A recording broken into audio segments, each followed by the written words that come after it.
So Kirby's Return to Dream Land Deluxe just released recently. Hey wait, didn't we already do this? Well yes, I did do a challenge run for the Magolor epilogue where I beat that mode with no upgrades, but that's not the main adventure with Kirby. So making that video motivated me to do a challenge run for the main game. So here we are today with trying to beat Kirby's Return to Dream Land Deluxe while not trying to collect any stars. So first, what counts as a star? A star in this game is basically the equivalent to Mario's coins, where they're everywhere and if you get 100 of them you get an extra life. We'll be doing our best to avoid as many of them as we can. We can touch other stars like warp stars as they don't add to the count. So with that out of the way, we can get things started. The adventure begins with Kirby and friends running around with some cake, and then, yeah, we know how this story goes. Go get Magolor's ship parts back, and then he betrays you. Anyways, let's get into the actual game. So we land in the first world, Cookie Country, and we hop into level 1, but not before the game reminds us that we have no friends. So we load in, and we immediately come across a minor annoyance. The flower buds give out stars if you walk over them, so we reset and make sure to hover over them this time. We pick up our first copy ability and run under some more stars. These ones here seem a bit tough, but you can just spam the hover button to get over these stars without touching any. There aren't any stars in the cave section that are difficult, so we can leave and pick up our first super ability. Super abilities are cool and flashy, but using them can drop a lot of stars when you destroy things with them, but surprisingly nearly all of the sections with these are optional. We just carefully hover over everything that could be a star and we make it to the end of 1-1. The goal game appears after every level, which if you actually try to do it, the game rewards you with stars, but you can just press nothing and you get 0 stars. Although Kirby looks sad at the end of his dance. Heading over to 1-2, we find ourselves killing a bunch of things with the cutter ability, but the stars here are pretty out of the way. Unfortunately, there isn't much else to go over with 1-2, so we can beat this mid-boss and move on. The beginning of 1-3 has this part with the blocks you go under. Just hug the left side of the screen to not touch the stars. This part of the cave has these spikes you have to damage boost through to avoid these stars. The rest of the level could take a couple tries, but all the stars here are avoidable and we can get to the end safely. 1-4 has these falling rocks, but you can just hover over all of them. This door has the flowers on both sides, so just squeeze inside without touching the flowers, that'll give you the stars. Another super ability appears, but we can skip it and just go over to the end of the level since there's a path where you don't need the ability. After that, the first boss level will appear. The boss levels in this game don't have any stars in them, so we can just kinda skip over them. So we beat World 1 with 0 stars collected up to this point.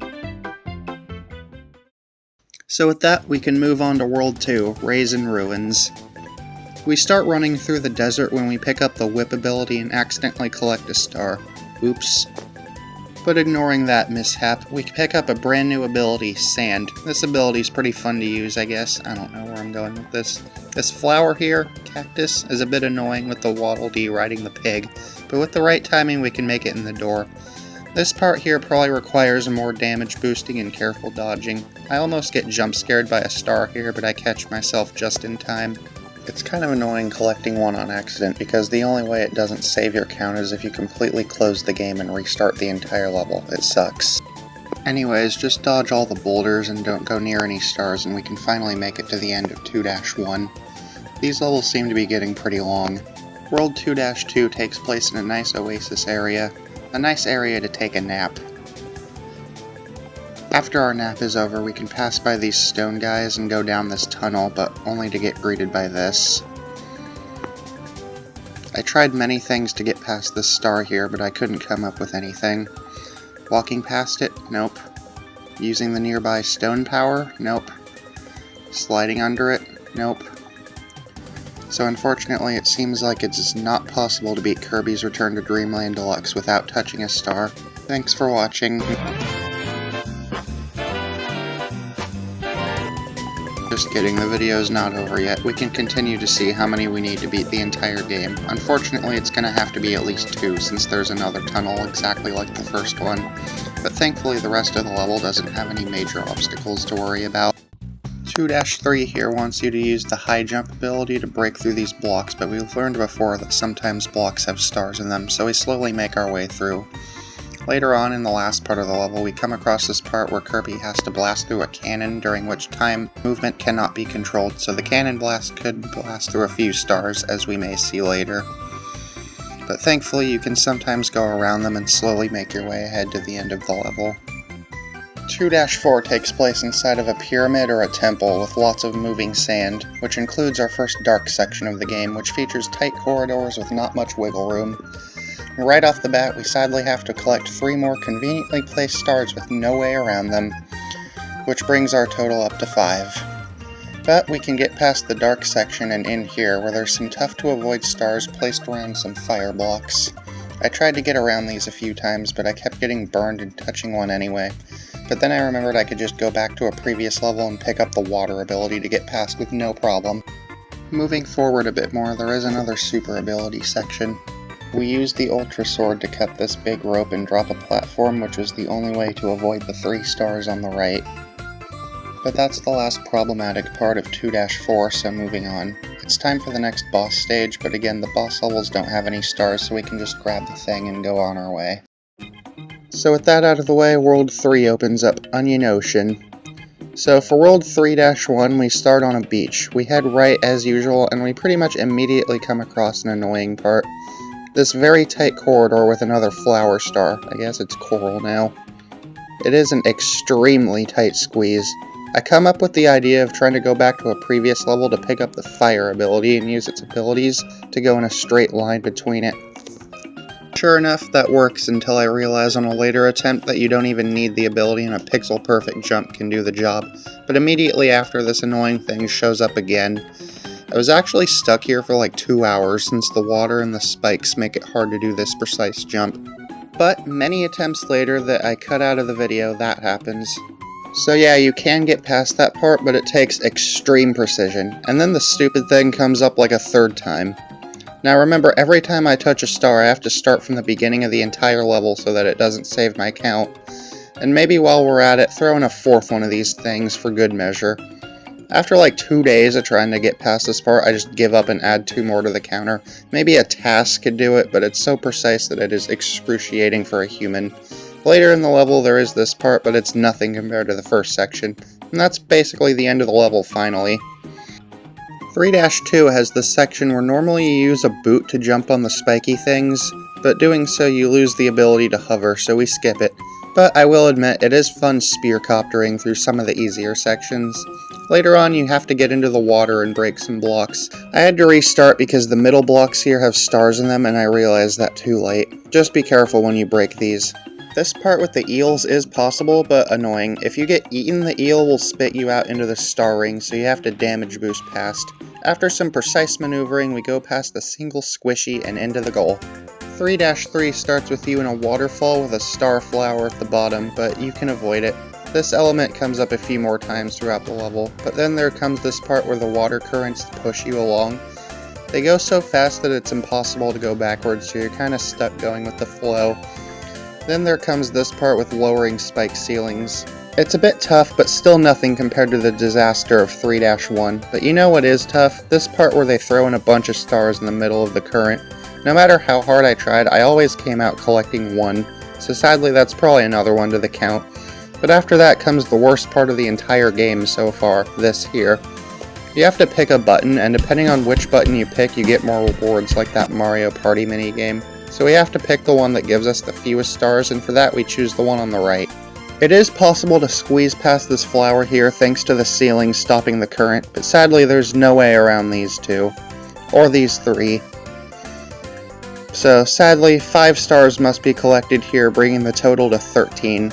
But don't worry, as that count will be short-lived, as there's another one of these sections up ahead, but this time with 3 choices. For minimum stars, we take the left path. But thankfully, only 2 stars are mandatory, also sadly. Afterward is this windy part. Kirby's vertical movement isn't the fastest, so be careful avoiding the stars. The last part is the trickiest, but it can be done starless. Just make sure your health bar is full, because there's a lot of damage boosting. The super ability part isn't noteworthy, so we can finish 3-3 with 15 stars so far. We've gotten a lot recently, but this is only just the beginning. 3-4 starts in these underwater ruins with rotating spike bars. Some more damage boosting is required to get past these stars. Next up is these spiky boulder things, which you can avoid the stars if you hold up or down well enough. You actually don't take damage in that corner. Next we have to Indiana Jones it and run away from a giant boulder, which leads us here. So you bet that's another star forced into my count. Later on we see that we have to go down this ladder, but of course there's a star blocking it. The level designers did not like the idea of me doing this challenge. There's also here where we can't touch the flowers and we have to get past this enemy, so I carefully lure the enemy over and can get past it with no damage or stars. Which thankfully is the very last part of the level, as the goal was just off screen here. Now we can head into the World 3 boss stage, but as usual there's no stars to be found here. So as usual we can take out Fatty Puffer and move on to World 4, White Wafers. So ice levels sure are something, but in Kirby there are no exception. Anyways, we can enter into 4-1. The first half of the level is easy, but for the second half Kirby gets forced into a cannon, which we can't get out of. And the only way through is if we touch multiple stars. We have to collect one right here, two more right here, and one more here, and two more over here. Yikes. And after that comes another flower with some stars above it, but it's not a big deal if you jump right. So that's the end of 4-1. Overall, not a great level for this challenge. The beginning of 4-2 has a tight area, but you can just hover over the flowers. But surprisingly, the rest of the level is actually pretty easy, I think.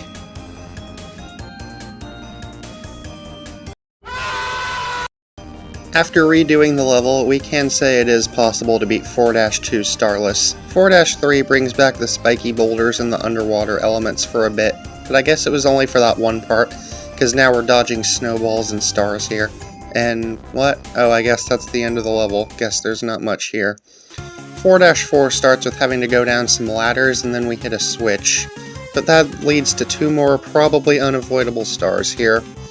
The gap is just too narrow to get through, unfortunately. And trust me, I tried a few times. But aside from that, the super ability section is once again completely skippable. Starting with World 4, the levels now have 5 levels each in them, so we enter into 4-5. It opens with these moving ice blocks, but there aren't many stars around. But then here's where you have to carry a key around for a while. I guess these keys are so big that Kirby can't hover with them.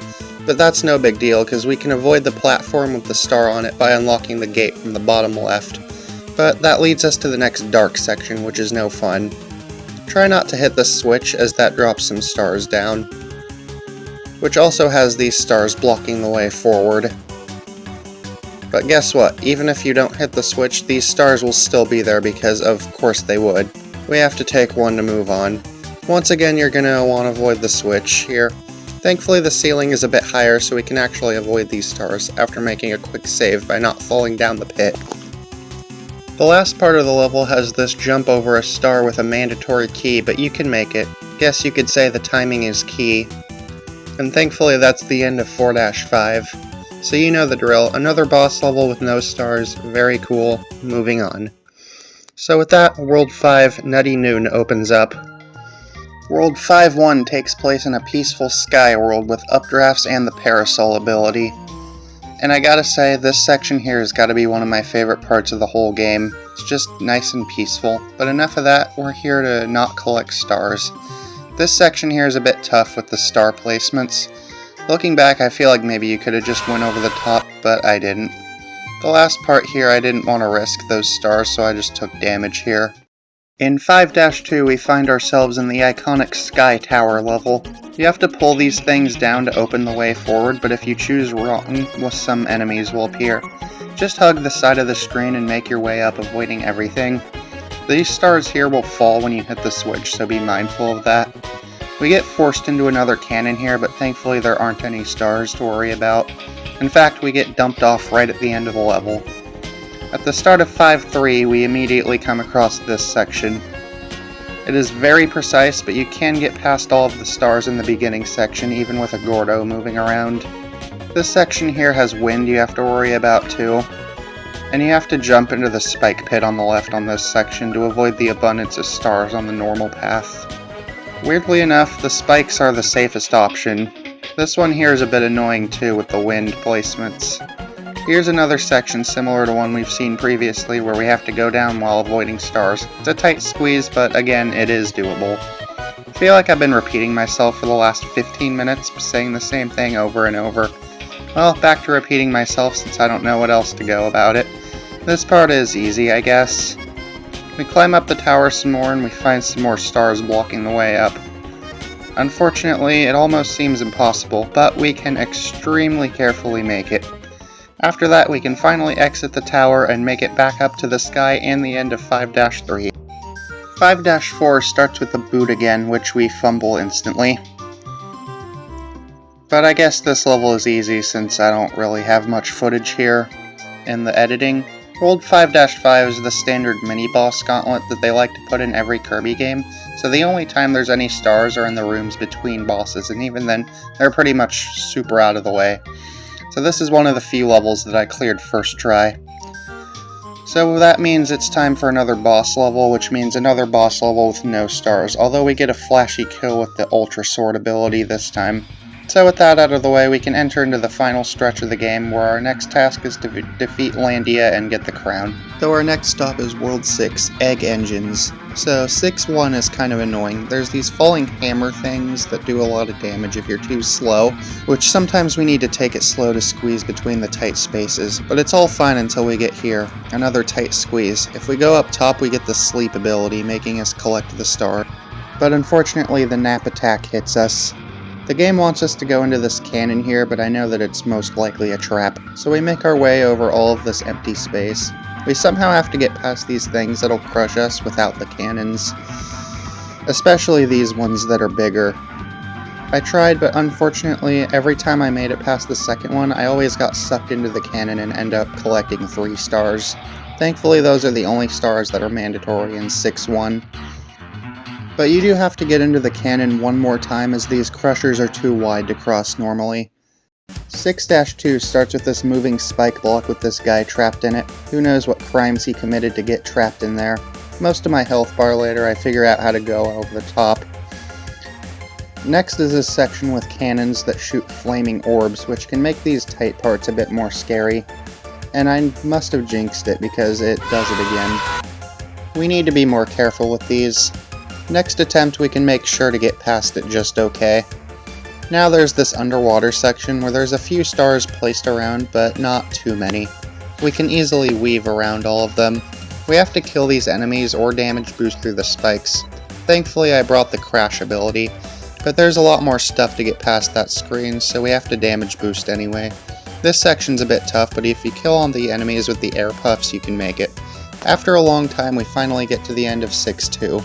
6-3 starts with this windy section, which can be hard since you're going so fast, but just remember to hold hover. After that you can just do nothing on the conveyor belt until you get launched into the next section.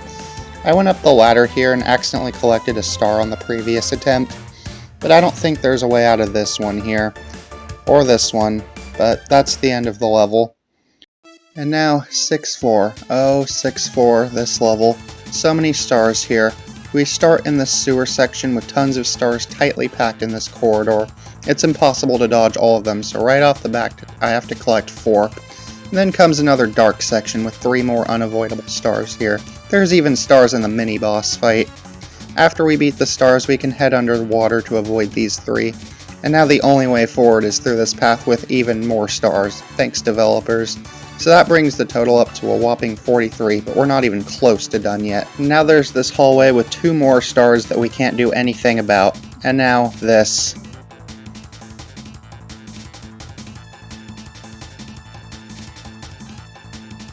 Wow, that was absolutely terrible. But we're not even done yet. There's even more mandatory stars to grab. The minimum we have to collect here is 3. We can dodge the ones up here. Collect 2 more here, even though me editing, it really looks like I could have squeezed into the left.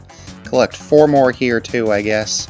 And somehow I didn't get any extra footage, but I ended the level with 63 stars. Maybe that could be improved if you're willing to give it a try.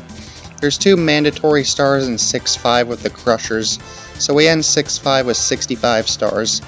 And as usual, the boss level is starless, so we can beat the boss and move on to the final world of the game, Dangerous Den. So 7-1 is fairly easy for the first part. We can just admire the neat volcano background, but you can just fly over pretty much anything and you can just go over the whole level and not touch a single star. 7-2 has more of these walls that can crush you. We also have to go down these gaps, but we can just hug the sides. And it's a little weird, but you can avoid the lava blocks by hiding in the gaps. Later when we get to the bottom, we have to be careful since there's a lot of stars on the floor. And later in the high jump section, you get put into a cannon, but use the left or right one as the middle one will give you stars. Remember this, it'll be on the quiz later in the level.